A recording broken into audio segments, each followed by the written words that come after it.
Hi, this is Julie, and in honor of Mother's Day 2019, I wanted to re-release this episode I recorded a year ago with Graeme Seabrook of the Mom Center, Self-Care Squad, and recently launched podcast, Your Mom Friend.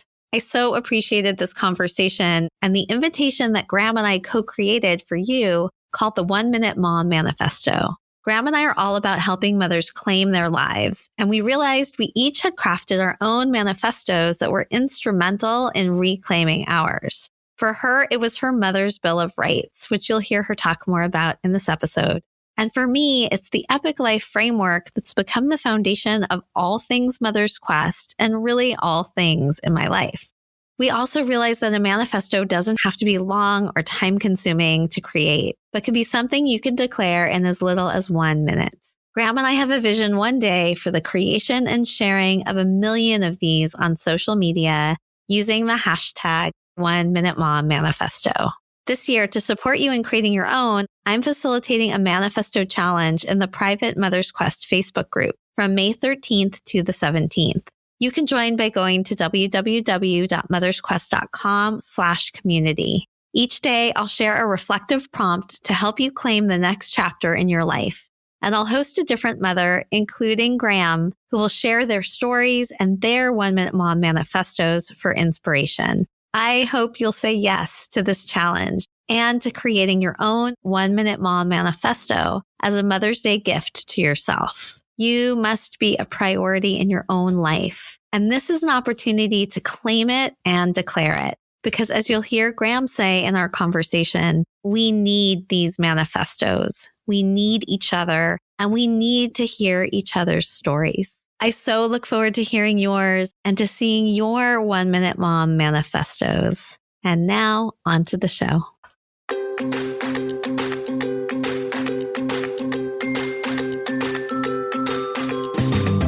Hi, and welcome to Mother's Quest, a podcast for moms like me ready to live our own truly epic life.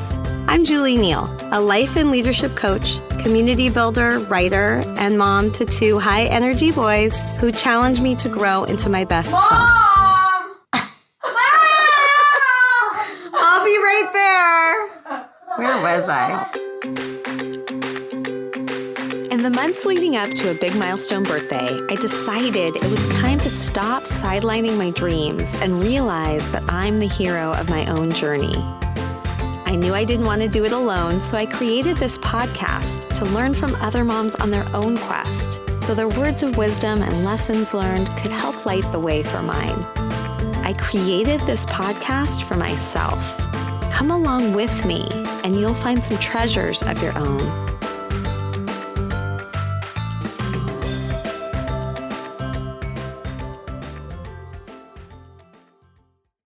I'm so honored to bring you the special Mother's Day edition of the Mother's Quest podcast with Graeme Seabrook, a woman whose recent writing on reclaiming ourselves in motherhood through a mother's Bill of Rights had me laughing, crying, and cheering out loud.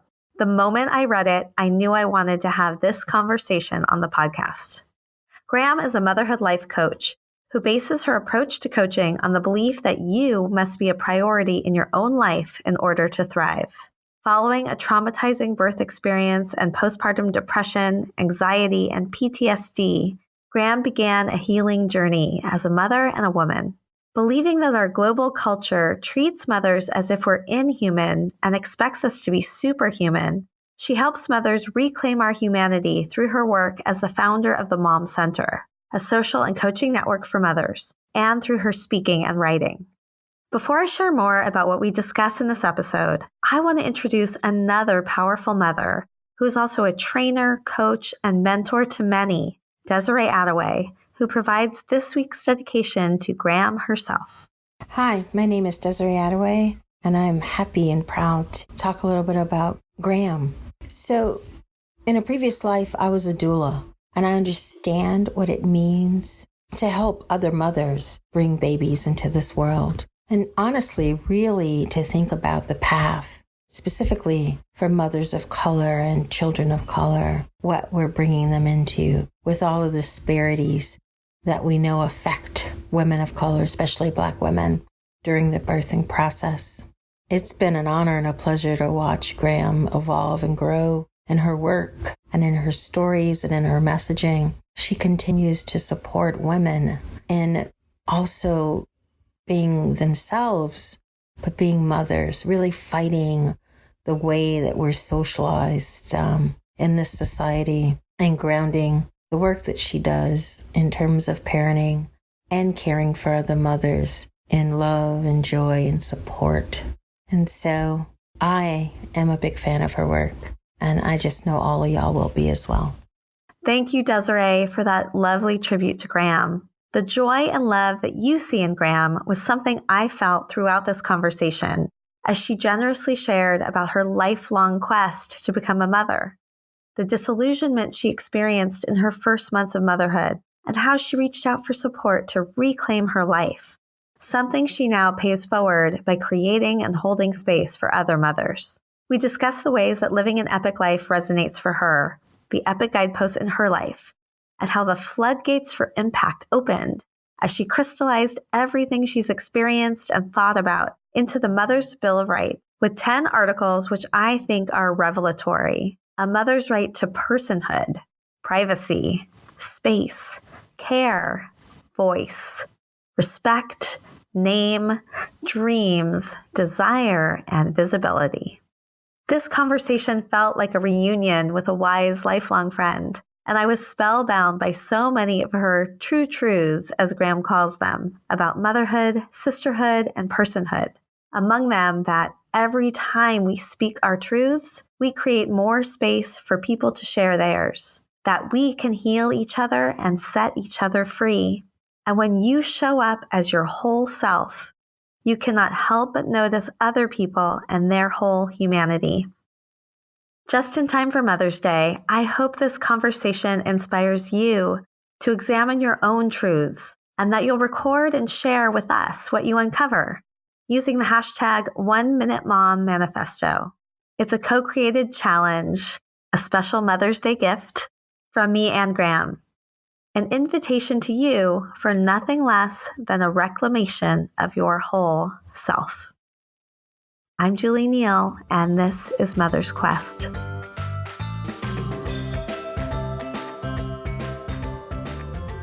Graeme, welcome to the Mother's Quest podcast, a special Mother's Day edition. I'm really excited to have this conversation with you. I'm so excited too. Thank you so much for having me. We have a mutual friend, Nicole Lee, who I actually met through the podcast, who connected us. It was one of those funny moments where I think I had already reached out to you. I had seen your incredible Bill of Rights, which we're going to talk more about, and immediately sent you a message like, oh my God, you have to come on the podcast and talk about this. Just like minutes before Nicole made an introduction and said, you two should know one another. So this is obviously a conversation meant to be. Yes. And Nicole is one of those amazing people. There are certain people that I call connectors, because once you know them, then you know just everybody else in the world. Yeah. And she's one of those people. She seems to know everyone and to have a talent for knowing who should know each other.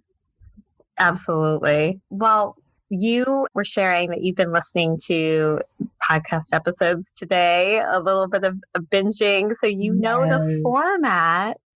The first question is a chance to learn about you and what has shaped you. So tell me a little bit about your own childhood and the impact that your mother has had on you. Okay. It was interesting. A lot of my mothering and a lot of my work is a reaction to not necessarily the way that my mother raised me, but my own mother's experience of motherhood. I always had the feeling that she did not enjoy it. And my mother loves me, first of all. Okay, my mother adores me. My mother has a wall of pictures of me in her house. It goes from my baby pictures all the way up to my high school graduation. When you walk down the hallway in her house, it's like this wall of Graeme, and it's a little like, okay, Mom, that's enough. That's enough. Okay. But I don't think she had fun being a mother. I don't think that she felt confident being a mother. I don't think that she felt free or empowered or happy being my mom or being a mom, not that it had anything specifically or personally to do with me, but when you're a kid, you pick up on these things. And all I really knew was that she wasn't happy. But at the same time, I knew from a very young age that I wanted to be a mother.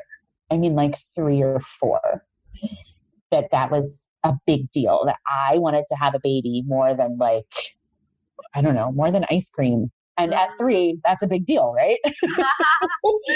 So, I mean, it was just this very complicated thing the whole time I grew up, very much wanting mothering and motherhood, but not seeing a version of it that was empowering and fulfilling. So every once in a while I would wonder, why do I want this? This seems horrible. Why is this a thing that I want so badly when, the people that I see doing it don't seem to be having any fun? So I've been confused about motherhood most of my life. So here's the other piece of the puzzle. This is the missing piece of the puzzle, is we were all over the place. We lived in California until I was 3 or 4 months old. So I was born in California, but I, don't remember it at all. And then we moved to New York, and we lived in New York until I was 8. And then we moved to Charleston, South Carolina. And my parents at that time stopped moving. I kept moving. Well, that's not entirely true. We moved to Columbia, South Carolina for 6th grade through graduation. But it's like an hour and a half drive. That's not, it's not really a move. And then I went to New Mexico for a year and a half, part of college. I came back to Charleston. I went to Virginia for 7 years and came back to Charleston. I kept coming back to Charleston over and over and over again. And Charleston is the place that I am most from. Sometimes people who've moved around a lot, when you ask them where they're from, oh, I don't really know. No, I'm from Charleston. That's, this is where I'm from.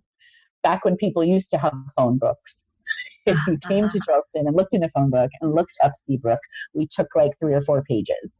Oh, wow. Yeah. Tell me a little bit more about that, about your family's connection there.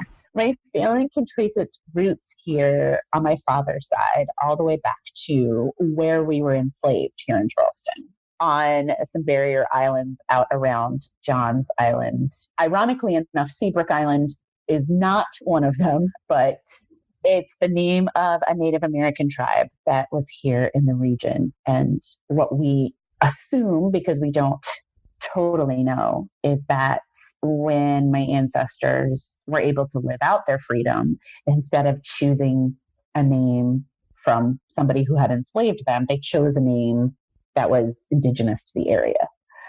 We don't know for sure, but it makes sense. And so there are there's so many Seabrooks. There are so many. And then one of my aunts married into the Wilson family, which is the second largest family. There's so many people here. And I love it now. Okay, so now in my late 30s with a family of my own, I love that. It's a totally different feeling when you're 22, 23, trying to be an adult for really the first time in your life, out of school, working, trying to I was trying to have my Sex in the City moment and I couldn't do it in Charleston. It was not going to happen, right? Yeah, Carrie Bradshaw never had her aunt calling her and asking why she didn't go to church. That didn't happen. And I did, and it was too much. That's really funny that we're both from the era where we were watching Sex in the City. I want to shift gears. There's so much I want to cover with you. I want to talk a little bit about this idea of living an epic life. And in what ways that does or doesn't resonate with you, and in your epic life, what you feel like you're most on a quest for these days. Oh my gosh. It resonates so deeply. This is why I was listening to the podcast all day long, because it resonates so deeply. And I have been on a quest the more that I think about it, it really has been my entire life. Because, like I said, I've been confused by motherhood my entire life. And the thing that I'm realizing now, just now, living my journey through motherhood, that I had always seen, even from my perspective as a small child, was that mothers didn't seem to be people anymore the way that everybody else was a person, or the way that I was a person, or my dad was a person, or my friends, Yeah. So now, from not 3-year-old Graeme, from 39-year-old Graeme, it is a quest for my humanity, for defining what that is, and how my personhood and parenthood come together, where they pull apart. It's like watching a very slow dance. And trying to really interpret it, because I can't choreograph it. I can't. There's so much that's out of my control, right? There's so much. But just trying to interpret it as it's happening, as I'm living in it, trying to understand what is happening to me and what is coming next, and prepare myself as much as I possibly can. I'm reading a book right now, a series of books by Octavia Butler.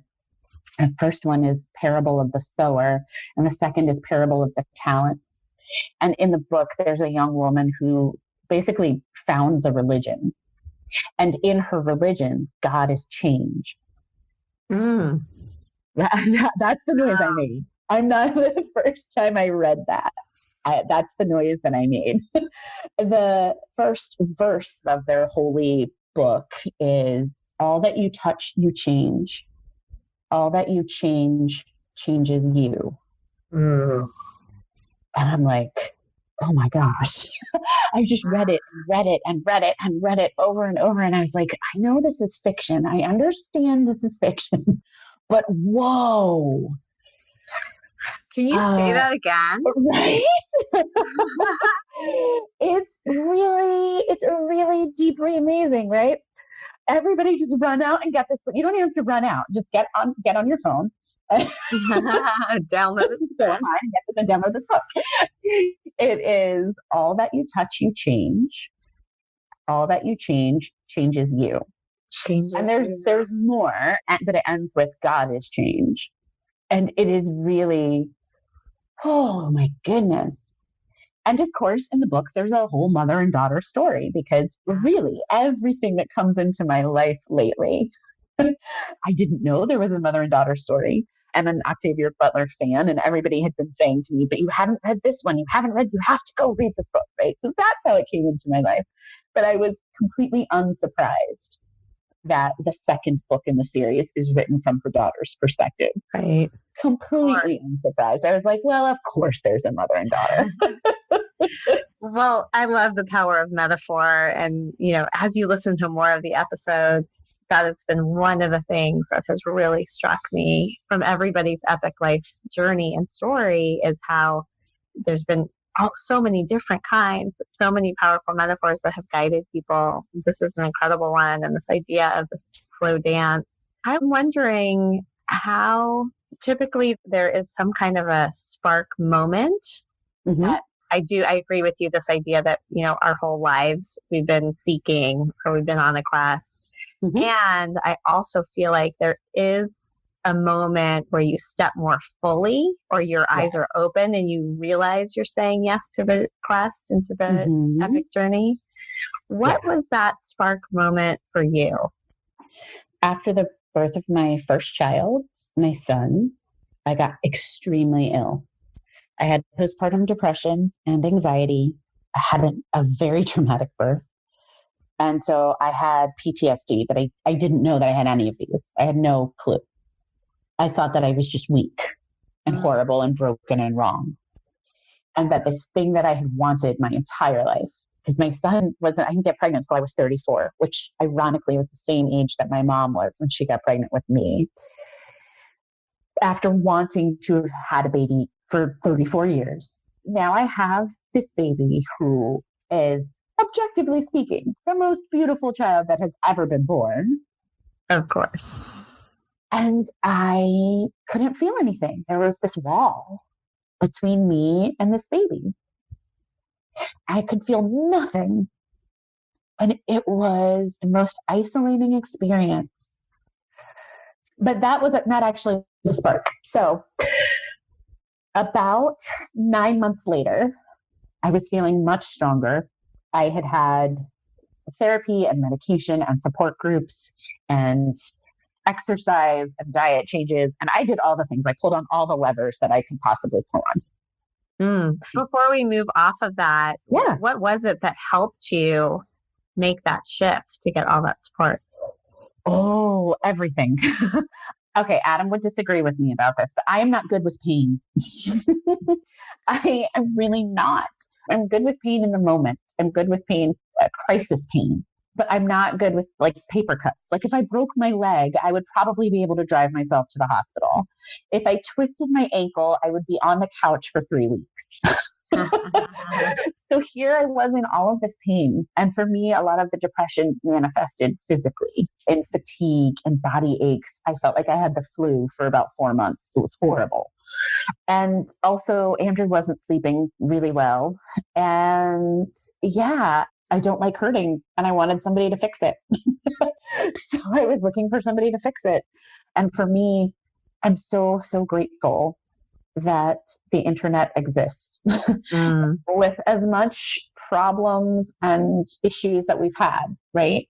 It was these women on the other side of my computer screen who saved my life, literally. Not exaggerating, not hyperbole. They saved my life. I was Googling all of my symptoms and I kept coming back with postpartum depression. And I was like, no, that's ridiculous. I'm not crying. So I can't have depression. And so I just kept Googling because maybe if I type in these exact same words in a different order, then I will get different websites. Yeah, that's how it works. And the people that I found, I was really lucky that the first people that I found, they did not say, you should do this. They said, we're really sorry this is happening to you. This is temporary and treatable. You will get better. There are 1,000,001 options. When I said how, what do I do? They said, okay, so you can go to therapy. You can get medication. We can help you look for support groups. How much are you sleeping? How much water are you drinking? Are you getting outside every day? What are you eating? Like they really treated me like a person. And I think that was because the first people that I talked to were other survivors. They were moms. Yeah. I didn't encounter the medical complex first. I didn't encounter a doctor first or a therapist or psychiatrist or, I was talking to another mom. So they really were seeing me as, okay, so here's this woman in pain. And well, let's pull on all the levers. And that's just always been me anyway. That's a me thing. Like I want as much help as possible, as humanly possible. I just didn't want to feel like that anymore. So you were incredibly receptive. Oh, yes. Sounds like. Yeah. And then what was the spark moment? Okay, so spark moment, fast forward. It's 9 months-ish, something, I don't know. I was feeling well enough that I wanted to volunteer for, there's a local organization here called Postpartum Support Charleston. And every year for Mother's Day, the weekend of Mother's Day, they do the Mom Run, which is a 5K. And kind of ridiculous to do a race in South Carolina in May because no matter how early in the morning you do it, it's 1,000,001 degrees, but it's just perfect timing, right? It's Mother's Day. And so we do this 5K every year. And I wanted to do it. No, you know what? It was 11 months because Andrew was born in June. And then here I am. And I'm like, no, I'm going to do this 5K. That's only funny if you know that my idea of exercise is lifting pints of Ben and Jerry's on my couch, not like being outdoors at all. So this was definitely a stretch. Right? And in fact, I did not do it the first year. I did do it the next year. I went on their website to do the registration and I saw that they had a couch 5K. And that was like a way that people who couldn't walk or run for any reason or who weren't in town, they weren't going to be here, could still raise money. And I was like, oh, I can raise money. I can do this.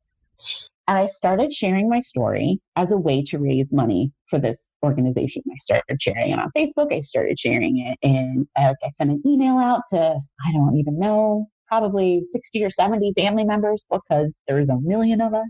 Just saying like, okay, so this is what happened with me. And this organization really helped me. And I'm trying to raise, I don't even remember what my goal was. I think it was like $500. And any little bit that you could give, you know. And the responses that I got, so many family members, friends reached out and said, oh my God, I had no idea. And that happened to me too. Like over and over and over again. Julie, to the point where I almost didn't want to open the emails because every time it was never just like, oh, I'm so proud of you. Here's $5. You know, it was these stories. And I was healing, but I was not really at a point yet where I could hold space for other people. You know, that's just a different level. I wasn't quite there yet. But that was the thing. I realized that I wasn't in a space yet where I could hold space for others. I didn't even know that term, but I wanted to be. I saw all of this pain from all of these other mothers, and I thought, well, that's just ridiculous. We should fix that. Because that's just kind of how my brain works. Yeah. And that was the spark. That was the thing that was like, no, we have to figure this out. We have to crack this code. There is an answer somewhere. This is not supposed to be like this. Right. As I got healthier and as I met more mothers who were healthy and who had never dealt with depression or anxiety or OCD or psychosis or any of it, but they were still talking about a lot of the same things: guilt, shame, judgment, exhaustion, loss of identity. And I went, wait a minute. Okay, so it's not just us. All right. It's not just the moms that were sick. Oh crap, this is everybody. The scope for a moment overwhelmed me. And by moment, I mean a few months. I don't mean a moment. I mean a really long time. I went into this like, okay, what do I want to do? Is this all moms? Or is this just PPD moms? Just any mom who's dealt with any type of mental illness? Like, who am I here for? Because I feel like you need to know that before you can be effective. You need to know who you're here to help. And what did you do uncover? All the mamas, literally every single one, all of you, everybody, everyone, all the moms. Now, at the same time, casting no shade and no aspersions on anyone who is saying like, I am here for single moms, or I am here for moms with mental illness, or I am here for moms of special needs kids or disabled moms, or what. Yes, we need all of those people. We need every single one of those people. And whatever your lane is, once you've found it, run with it. You know, this just happens to be mine. Wow. I'm inspired, first of all, by your vulnerability, your ability to ask for and receive help. How quickly after that you were willing to share, and the floodgates of other people being able to own their experience and reach out to you and say like, this is me too. It happens every time. It happens every time. It happens so much that I almost don't even want to say this to you because I feel like I have said this sentence so much that people are going to start rolling their eyes when I say it. But I feel like some things are just, I call them true truths because some things are just extra true.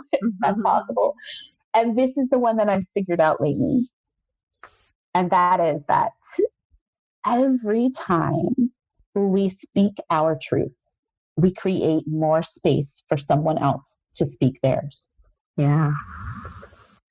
So you can step out when your legs are shaking and your voice is shaking and you can fear the worst. You can step out knowing that as unique as we all are, and none of us are alone. Not one of us. And there's nothing that you've done or felt or suffered that other people have not. We're just not as creative as we think we are in our suffering. We all think that we are the one and only tragedy. We're just not. Yeah. I don't know if you've listened to this episode yet, but a conversation I had with my friend Genji Heiston, where we realized there really is this common humanity among us. Mm-hmm. And especially among mothers. Mm-hmm. There is something about being a mother that I just think is so powerful. And it's the reason why I've been investing in Mothers Against Police Brutality. When you talk about the people, I think on your website, the people that are closest to the problem or closest to the solution. Yes. And I think, mothers both have the experience of what it takes to raise a child. They could see what's happening for their child, but then they know what it is also like to be in the position of raising a child. And I think there are some common experiences and bonds that happen through that process that maybe like any other. Yes, exactly. We are the ones that can heal each other and can set each other free. Let's start to talk about the EPIC guideposts. So EPIC is this idea of living a life that is for the books, that we look back on and feel like it was filled with all the things that matter most. And it's also an acronym mnemonic for the guideposts that I think help us to live that life when we're raising our children. And the first one, E, stands for engaged mindfully with our children. Tell me what you've learned about how to do that and how to approach it from this unique perspective you have of reclaiming your right as a mother. I say to all of my survivor moms, and this is survivors of trauma, survivors of addiction and mental illness and maternal mental illness, that we have a superpower, which is our 12-step programs and our therapists have taught us all of these emotion words. And there are so many parents out there who don't have that. Right. And I know that in parenting, my kids are 2.5 and 4.5. And my 4-year-old just today said to his sister, "You are not expecting my brownies," which meant you are not respecting my boundaries. I love it. But my 4-year-old understands what boundaries are, and that his sister really was. She was, in 2-year-old fashion, she was extremely loudly violating his boundaries. Mm-hmm. He has seen me cry. He has seen me sobbing on the floor. Is there a huge part of me that wishes that he had not seen me sobbing on the floor? Yes. But because of my 10 million years of therapy, I was able to say to him, you know what, Mommy's really sad right now. And that's okay. I get to be really sad right now. And sometimes you're really sad too. And he nodded his little, this conversation that I'm specifically thinking of. He was around 3. And so he still had that super fat, chubby face. So his little cheeks kind of turned down and he just nodded. And I know he was thinking of some time when he was sad. And then we just sat there and it was you know what? I think a hug would make me feel better. And he gave me a hug. And did I feel a million times better? No. There was an element of fake it till you make it in there, right? But it was also a moment of honesty between the two of us. And he learned in that moment that sometimes Mommy thinks about things that aren't me. What? Shocker. And that sometimes Mommy gets sad. And that even when Mommy is sad, I'm still safe and she still loves me and everybody's still okay. It's not the end of the world. It's just sadness, Yeah. And we've built on that foundation, all of these other things, that sometimes Mommy goes on vacation by herself. Yes, she does. And it is fabulous. And sometimes he goes on vacation by himself. Well, this is what he calls going on vacation by himself, is that he goes to his grandparents' house. And that's his vacation. Or vacation. Sorry, it's a vacation. One day he's going to pronounce all of these words correctly, and I am going to cry so hard. Right. Don't try to correct it too soon. I don't correct any of it. What I usually do is run for my phone. And if I can't turn the video on, then I at least turn the audio recorder on and I'll say, "What was that, buddy?" And I'll try and get him to say it again. Because, I just love it. Those are the things that can bring me up even on a really hard day. Yeah. Sorry to get sidetracked. Yeah, no, that's okay. So what I'm hearing here, what I'm really taking away in terms of engaging mindfully with your children is that you bring your whole self with your whole wide range of emotions. Yes. And that you allow them to see you and to know that there is more to you beyond just your connection and relationship to them, that you also create time for yourself. And then even in this little story about the way that your son is speaking, I also hear that you really see your children in the full range of who they are and, really want to capture the moment, not rush it away. Yeah. And we'll see, that's the trick. So this is what happens when you show up as your whole self and you bring your entire self into a room. You cannot help but notice other people in their entire humanity. Because the dark parts of you are going to notice the dark parts of them. The quiet parts of you are going to notice the quiet parts of them. All the introvert and extrovert parts of each other. We're going to see all of that.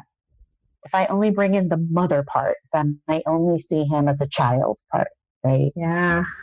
When I bring in all of me, mommy and Graeme and all of it all together, then I have to see him as my baby, but I also have to see him as Andrew, his own person that he has ownership of.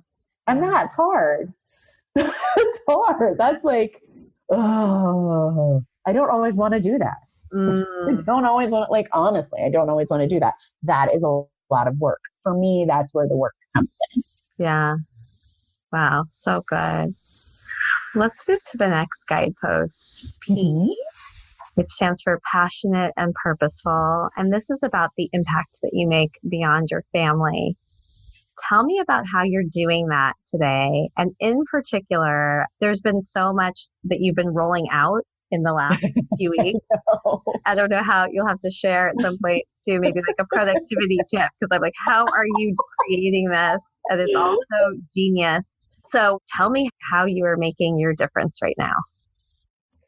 I do feel like this is a time of transition for me. I just released the Mother's Bill of Rights, which I know it seemed like it all came out at once, but that was months of writing and planning and scheduling to make it seem like this flood. And I opened the Mom Center, which is a private coaching space. It's half social network and half group coaching. Hopefully it's the best of both. That for me right now is where I feel like the deepest impact is happening, because the moms that are there are getting full focus. When I am tuned in there, I am tuned in all the way. And that is where so much of my work is happening right now.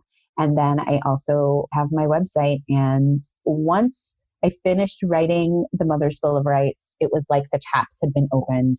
And I think right now I have 7 or 8 blog posts that are scheduled. Wow.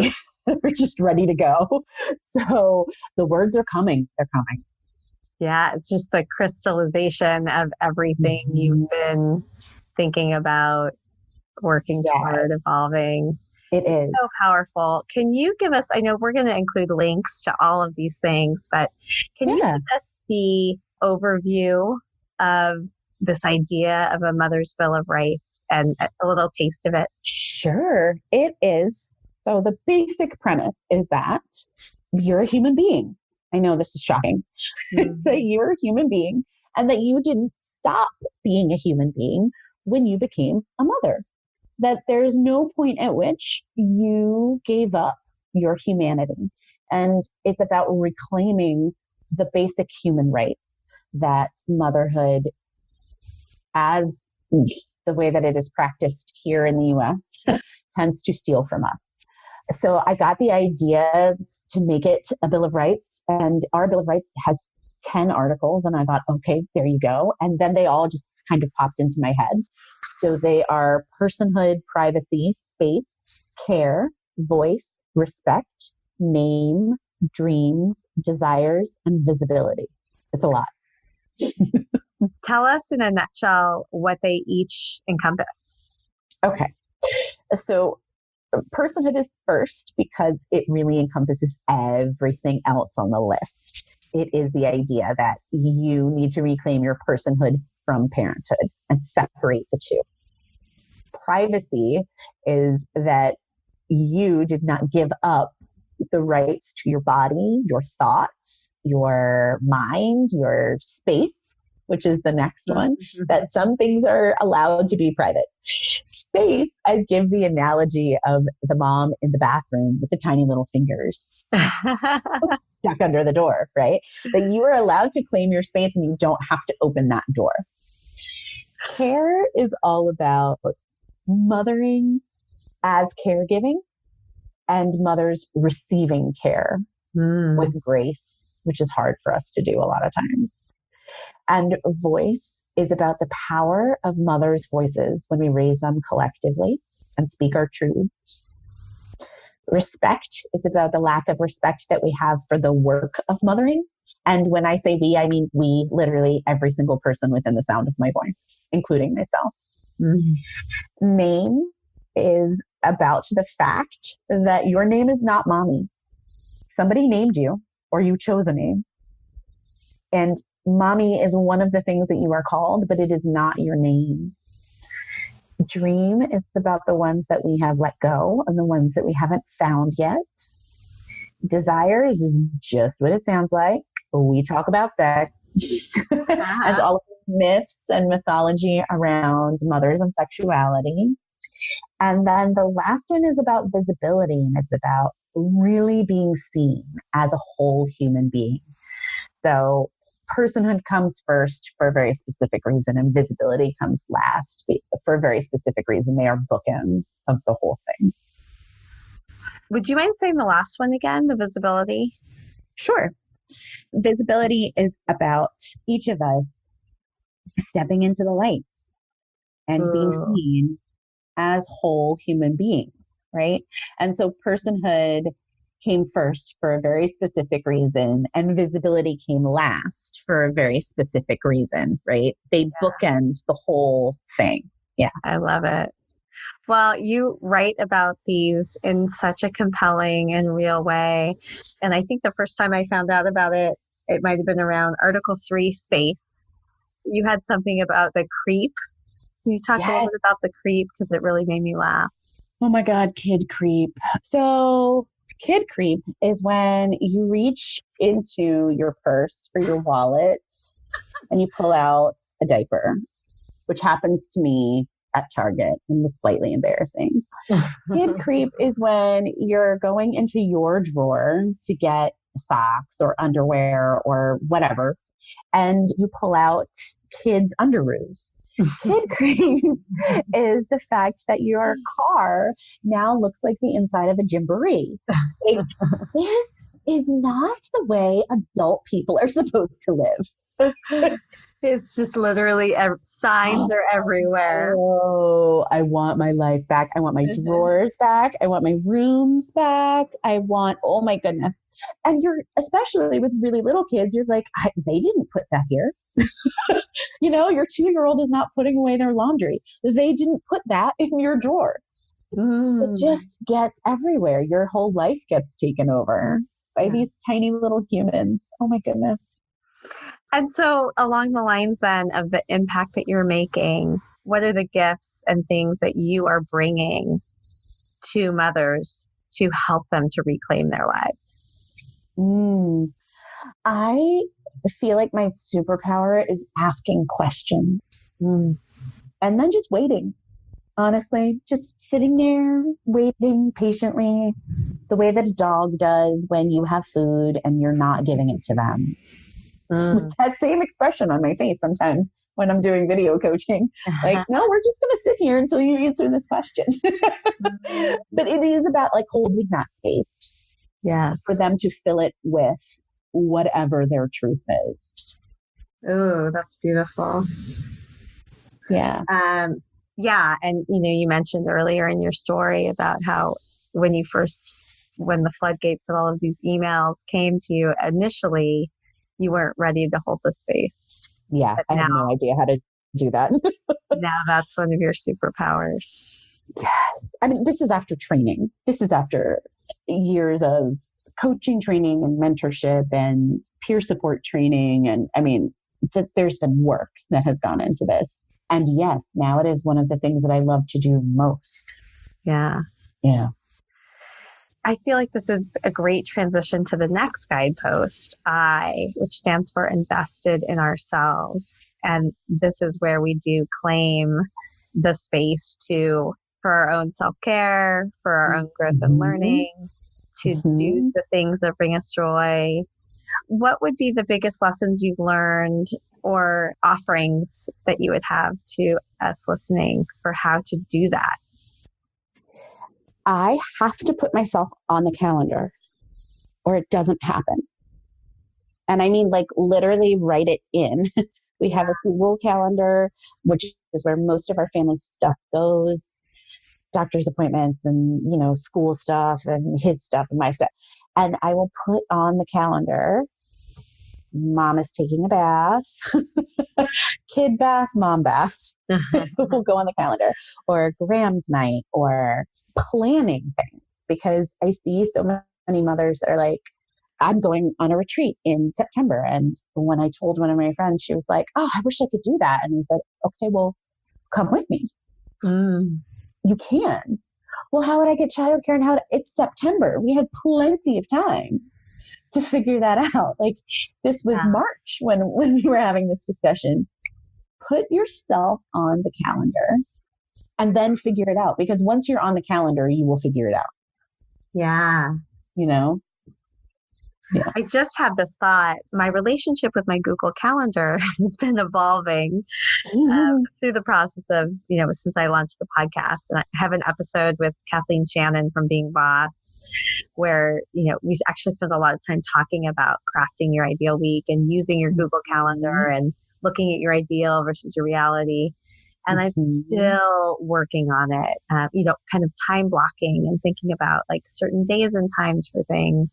I feel like I just keep getting going another layer to try to make it work. And as you were saying that about putting yourself on the calendar, I think I'm going to start actually like labeling I dash, and then whatever it is. Yes. And maybe and commit to like, I need to see at least like, I don't know, 3 or 4 specific things per week. Oh my gosh, you're making me so happy right now.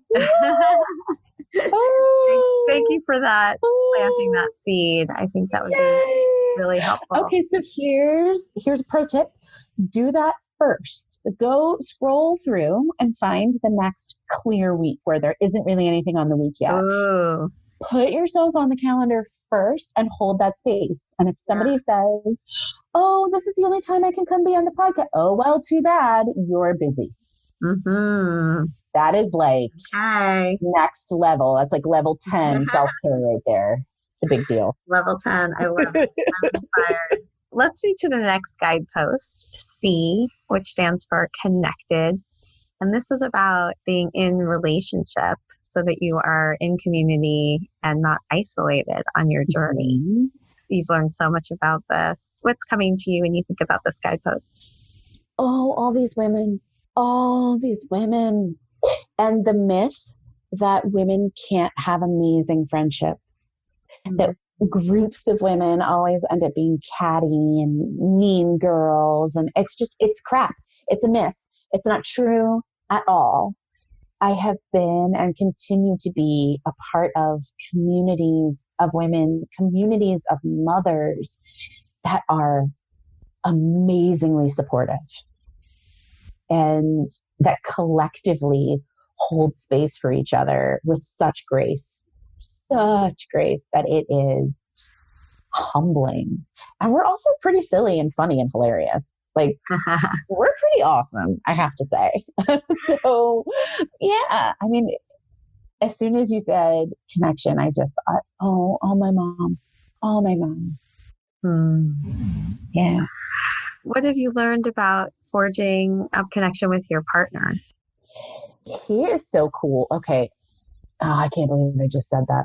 He's going to hear this and then I'm never going to hear the end of it. So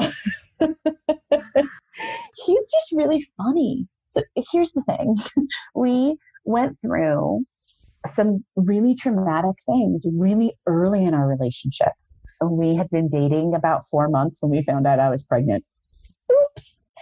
And yeah. And then I got really, really sick. Right. So then, I mean, we went through these really horrible things in what everyone calls the honeymoon phase. It wasn't really the honeymoon phase. We're kind of getting to that part now that things aren't, things have let up a little bit. Yeah. But through the whole thing, we have made each other laugh and we have been deeply concerned about each other through our whole journey. One of the things actually my therapist said to both of us once was that we had to stop worrying about the other person so much. Both of us were, she was like, you're both just sacrificing for the other and neither one of you is picking stuff up off the table. You're both just giving and giving and giving and nobody is receiving. And it was, we were such a mess. But that's a great way to be, like, if you have to be a mess, that's a pretty good mess, right? Yeah, you spoke so giving. Yeah, but so now we've both been working on self-care. We've both been working on saying, like, this is what I need, Yeah. It is interesting. I do think that the cultural conversation around motherhood and sacrifice is distinct. And I'm glad you're saying this because I also think that fathers can feel the same way about giving and not making space. In fact, I've been trying to encourage my husband I've been now really good about saying yes to, more of these connections. Yes to girls' weekend away. Yes to my own learning experiences, going to a retreat next week. And he hasn't been doing that as much for himself. So I appreciate just the awareness that it can be something that both parents struggle with. Oh, definitely. I've really found that the more the mother starts working on it, she starts to notice, oh, I am, like you just said, I'm going on this thing and I'm doing that. And he hasn't done this. And so she starts to be like, hey, babe, why don't you XYZ? Why don't you go, and that happens, in all different types of couples and all different types of relationships. The primary parent or whoever's working with me, honestly, whoever's working with me starts taking more care of themselves because that's what my work is. And then they'll say to me, oh, my wife sucks at that. I need to really push her on this. Like, I really need to help her do this. Or my husband is terrible at this and I really need to help them. Or my sister, whoever is living in their house and supporting them. You start to see it. You get healthier and you start to see the world differently and want other people to be healthier. That's how it works. Yeah. I know we're getting close to the end of the conversation and we're going to identify a challenge that we're going to say yes to for ourselves and invite others in and end with acknowledgement. But before we do that, I like to ask people about something I call an epic snapshot moment. So this idea is, a moment where time kind of slows down or stands still and you feel like you are experiencing everything that matters most and you just would like to bottle it up if you could. What is a recent example of an epic snapshot moment in your life? Oh my goodness. It was yesterday. I had a conversation. I went to a retreat in March and one of the speakers is a woman that I have admired for so long and was so nervous to be at the retreat with her. Like, I was just really nervous that she was even going to be there because I thought I was just going to fangirl and embarrass myself. And her talk and the exercises and everything, she just broke me wide open. And a lot of the work that I have done since then can be directly traced back to that experience of meeting her. And she reached out to me and said, hey, would I mind talking to her about her talk at the retreat? And she was just looking for some feedback, and she's always trying to grow and get better. And, and I'm like, yes, Lauren, any possible moment that I can be in your presence, yes, I will do it. And while we were having the conversation, she said that one of the pieces I had written, that every time she read it, she cried.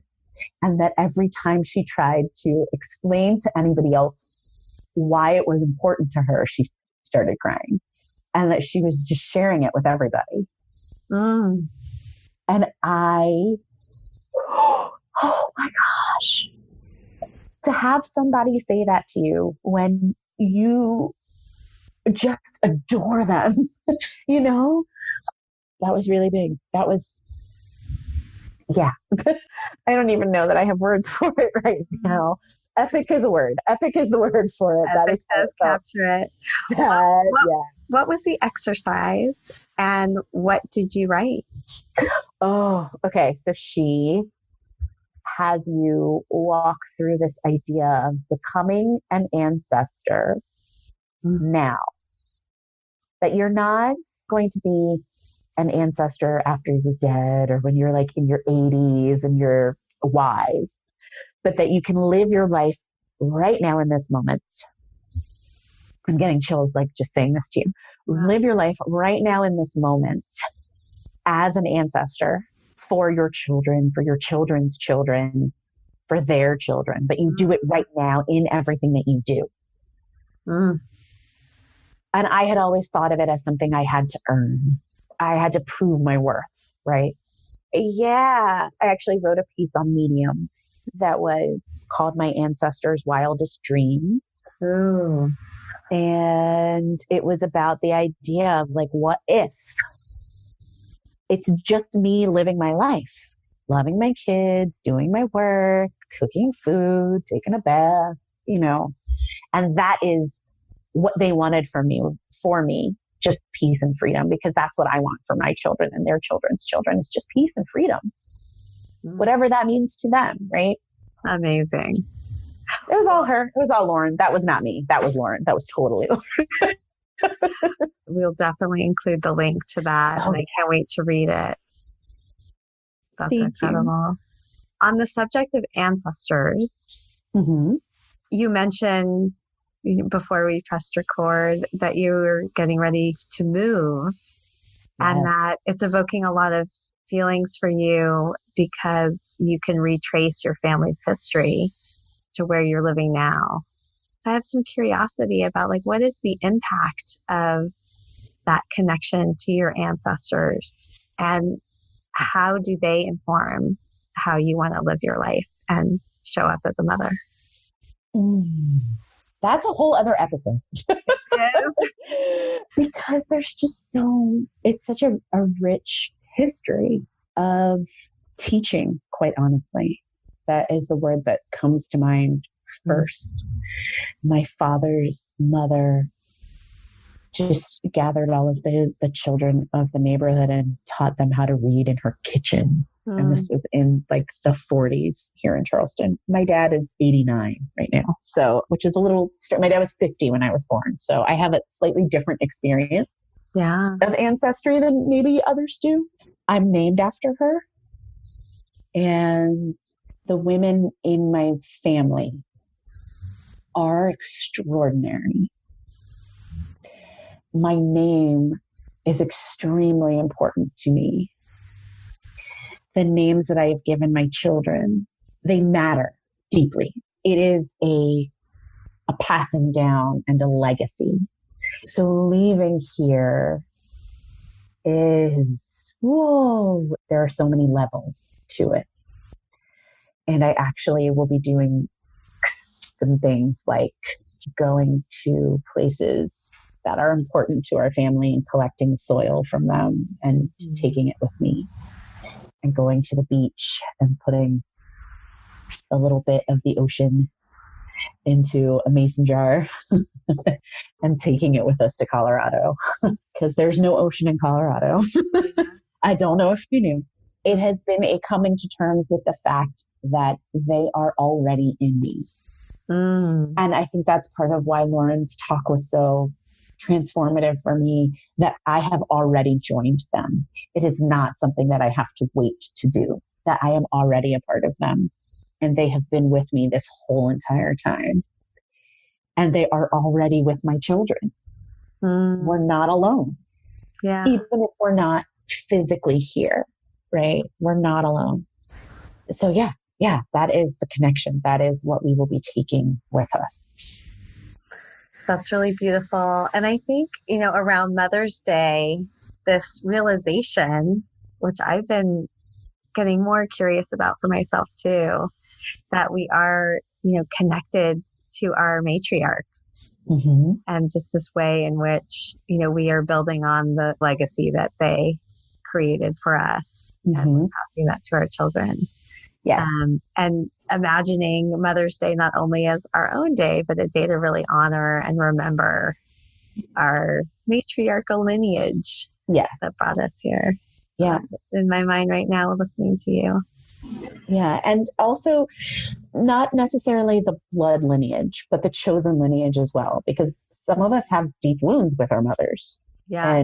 And so it can be really painful on Mother's Day. But on Mother's Day, part of what I will be doing this year is honoring all of my ancestors and my claimed ancestors, as well as blood ancestors, the related ones. So women like Octavia Butler and Audre Lorde and Maya Angelou I claim them as my ancestors, even though I am not directly descended from them. So if your relationship with your mother was not what you needed it to be, there are so many amazing women in the world. Oh my goodness. So many that you can claim, that you can learn from, that you can sit at their feet, either literally or metaphorically, and have them as an ancestor. I love that. The awareness of our claimed ancestors. That's really beautiful. Thank you. Well, let's move on to our collective challenge. Yay! I'm so excited. Me too. You and I were brainstorming earlier, and we realized we had this common desire. Usually I would have you give me a challenge, but instead we're co-creating this one, which I think is going to be amazing. So do you want to explain it? Well, it started because I called the Mother's Bill of Rights a manifesto. And you said, oh, manifesto. And we had the same thought kind of at the same time. So this challenge will be for all of you listening to create your own manifesto. Can you hear all of them just freaking out? Like, I can't do that. Oh my God. No, it's too big. No, Julie solved that problem for you guys though. So my thought, which I had in the shower the other day, because I have been holding this idea of a manifesto. In fact, I've been trying to write a manifesto for years, and it has felt too big and overwhelming to me. And so the other day I had this thought of it needs to be a 1-minute manifesto, because let's be real, we don't have time. Who has that kind of time? And it can becomes an overwhelming feeling. So in 1 minute or less, what are the things that really matter most to you in your motherhood journey? What do you want to claim or reclaim for how you want to show up as a mother and a person and a human in your life during this time when you're raising your children? So for Mother's Day, this episode's coming out just before Mother's Day, and we want to kick off an invitation using the hashtag 1 Minute Mom Manifesto for you to share what your thoughts are, what you want to claim in a video or in writing or in photos or whatever way is helpful to express that. I am so excited. So excited about that. And then I also mentioned to you that my vision for this is to experience 1 million of these. Yes. So we will start this year, and who knows when we will hit, but I have no doubt there will be 1 million 1 Minute Mom Manifestos. We need them. We need each other. and we need each other's stories. Yeah. And there's so much power in hearing the stories, which is why I have one of my most favorite parts of my episodes is actually the dedications that happen at the beginning of each episode, where I invite a different mother to honor a mother who has inspired them. And it's not always their biological mother, also the mothers that they've claimed or that they are modeling their own motherhood after. Mm-hmm. So Beautiful. I'm really looking forward to seeing what we create and witnessing all the powerful stories. Thank you so much for the inspiration for that. Y'all have to do this. Okay, come on. It's going to be beautiful. It's just going to be beautiful. I already know. And as you say that, the other thing that has been stopping me beyond the feeling that Manifesto felt so big is a feeling of like to do it alone. So the fact that you and I are partnering on rolling this out and inviting people to do it feels exactly right. I am certain that we could actually continue this conversation with for hours. And I hope that we will have more of these conversations. Yes. But it is time to close this particular one. And I like to close all my episodes with a chance for each of us to identify what our biggest takeaways are or anything that we want to acknowledge in one another or the conversation. So I can go first, which is I actually feel the joy and the lightness and the humor and the exuberance in you and your life, like from the moment before we pressed record until now. And so appreciate the journey that you have moved through to claim or reclaim that for yourself. And I'm struck by your intentionality and your gifts about holding space for other mothers to do the same. I think that's the way that you have crystallized everything you've been thinking about and experiencing and hearing from other women into this really cohesive, Bill of Rights. Just the language and the imagery and the reality that you infuse in all of that is just such a joy and such a gift.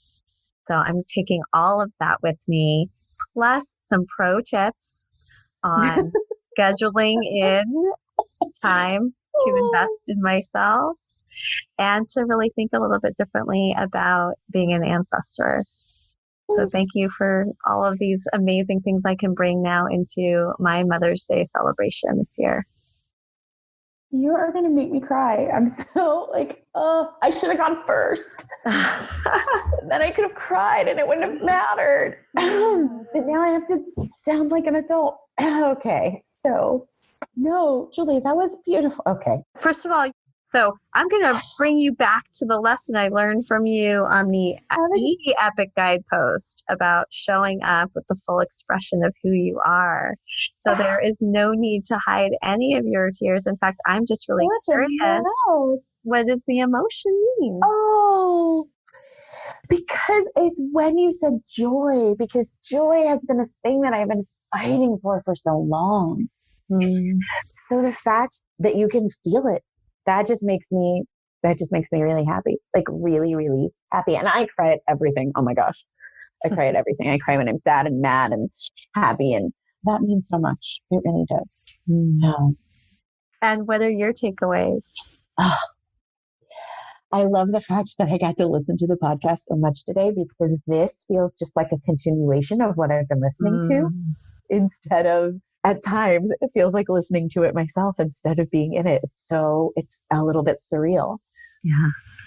This structure that you have created for this conversation just immediately gets to the meat of things without making people feel pressured. There was no moment during this conversation where I felt like, oh, I have to come up with something deep or something worthy of some type of a snapshot or something.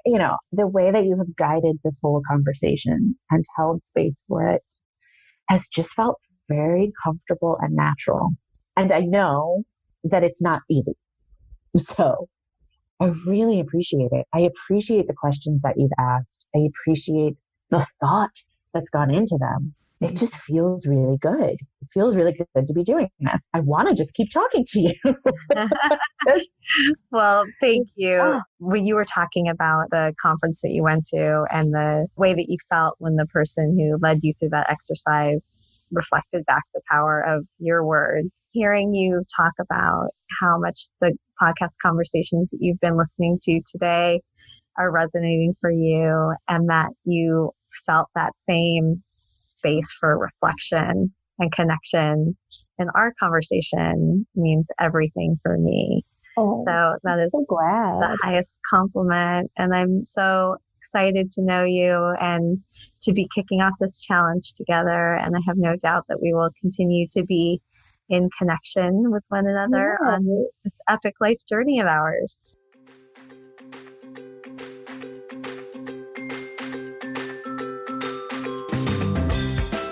Thank you so much for coming along with me on this episode of the Mother's Quest podcast.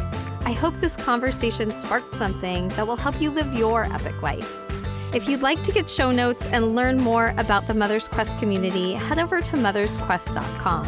And while you're there, I would love it if you would follow the prompts to subscribe, leave a review, and help us spread the word. I want to end with some words to help light the way on your quest. Seize the day. Love your people. Honor your gifts. Until next time.